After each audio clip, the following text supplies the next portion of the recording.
So I saw the Batman versus Superman Ultimate Edition, and it was pretty much exactly what I expected. It was a million times better than the theatrical version. This movie has better pacing, it's much more nuanced. It actually feels like a movie. The movie doesn't feel like a compilation of fucking shit every scene. Like, oh, now here's Batman working out. Oh, now here's Superman talking to his mom. Or now here's Lois Lane doing this. And here's Lex Luthor being a fucking spaz. This version feels like an actual complete movie. As usual, all the performances are great. Ben Affleck, Henry Cavill, everybody, they're all great. It's just now that a lot of these characters have more meat to them, especially Henry Cavill as a Superman slash Clark Kent. There are actually fucking scenes of him doing journalism and doing shit and being a reporter. We see more scenes of Lois and Clark and their interactions, and now he's always worried about her going off and doing shit. We see more of Clark's interactions with his mother. We see Clark in interactions with civilians. We see basically everything you wanted to see in the original is in this movie. While the butt-fucked theatrical cut was meant to be a nice, bouncy, 2.5 hour superhero slugfest, this version actually focuses on developing the characters and setting up the story. Because if you notice, in the theatrical version, they just go from point A to point B, like, just make them hate each other and then they fight. Just make them hate each other and then they fight. I mean, they do say that it's Lex Luthor that's basically pushing them together to fight. But, you're just like, that's it? I mean, come on. Like, it's got to be some more to that. They finally show Superman and how he sees Batman, and they go in more in depth with Batman's descent into more madness. Before, all the problems with this movie stemmed from it being choppy, unfinished, rushed. All those problems now are completely wiped away with this new version. Now the only problem is, uh,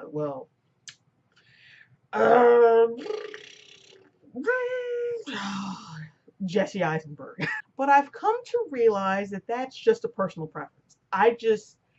Because I've said before in the previous review, the performance is not bad. The performance is not bad. It's just, I personally would not want this rendition of this character in this movie. I prefer the traditional Lex Luthor, the businessman, the tycoon. I would just rather see that version as opposed to the Jesse Eisenberg version. Doesn't mean he sucks. It just means I don't want to see that in this movie. But the performance is still good. He's still menacing at times. He's still an evil, diabolical little shit. I still think the scene where he blew everyone up with Holly Hunter was like one of the most vile, evil scenes. Like, this is the most mean-spirited fucking scenes in comic book history. Well, I'm gonna just break it down and tell you how just mean-spirited and just how vile and pernicious that scene was. Okay, number one, he blew up that poor depressed man in the wheelchair. This guy went through so much shit. He lost his fucking legs, then he lost his family, then he got all depressed, then he started obsessing over Superman, and he fell into a whole well of despair and self-loathing. And and then what happens after he gets a nice suit and a nice new wheelchair? He gets blown the fuck up for his trouble. All right, the next thing, Senator Finch. This motherfucker. I mean, they were having a back and forth throughout the entire movie. Like, I want you to approve my minerals. She's like, nah. He's like, come on, I'm menacing. I'm gonna fucking kill you. She's like, nah. And then this motherfucker bottles up his own piss. He bottles up his own piss and then puts like a little ironic message on it. He puts it there in front of her during the press conference. She finds it. She's fucking white as a sheet. She's terrified. And then he blows her up. Basically, it's this whole ironic thing, like, yeah, you want to drink my peach tea?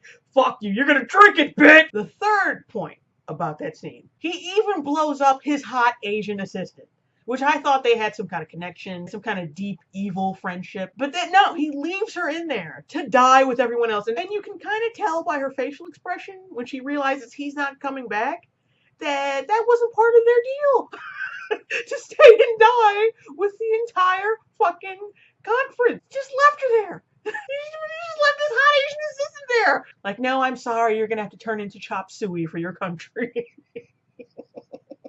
And the fourth and the most fucking important part of that scene, Superman, he had to watch at least 30 or 40 people blow up and roast right in front of him.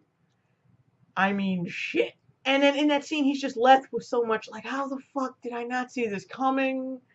Oh, like, oh, all this death and all oh, my life is hell. But that scene right there is what solidified. Okay, I'm on board with Lex Luthor. I'll follow him through the Justice League movies. All right, fine. I'll do it. Because that was some real evil shit right there.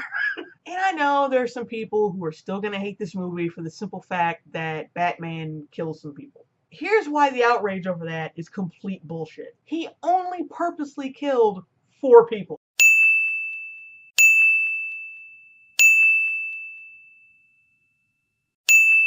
It was all in the heat of battle. They were all criminals.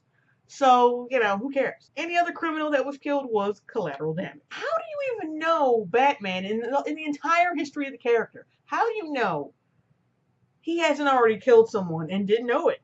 Blunt force trauma to the head can be a little tricky. Blood clots, strokes, shit like that. I mean, he could break someone's leg and they can go into shock and die. You don't know if he has already killed somebody. And anyway, didn't he kill Harvey Dent in The Dark Knight? I mean, I'm no genius, but I think throttling someone off a fucking roof till they plummet to the ground and splatter their fucking brains on the pavement is murder. And my third point, Batman is insane. I don't give a fuck what kind of moral code he has. This Batman, in Batman vs. Superman, he's darker, he's angrier, he's more vengeful, and that's on top of the problems he already has. How do you expect a guy who has seen his parents killed right in front of him, has not gotten psychiatric treatment for it, who got into his fucking head that dressing up as a fucking bat and pummeling criminals for a living, who has seen his children and the people he loved just murdered throughout a 20-year superhero career, and who is just basically all around weird? How do you expect that guy to stay on the straight and narrow completely? To me, that's the most unrealistic thing about Batman, is the fact that his crazy ass can stay, oh, like, I'm not going to kill people. I'm totally not going to kill people. Not going to kill people. Not going to do it. No, nope, nah. But anyway, I really love this version. To me, this is the true version. Fuck the theatrical version. Comment, rate, subscribe. Do your thing. Goodbye.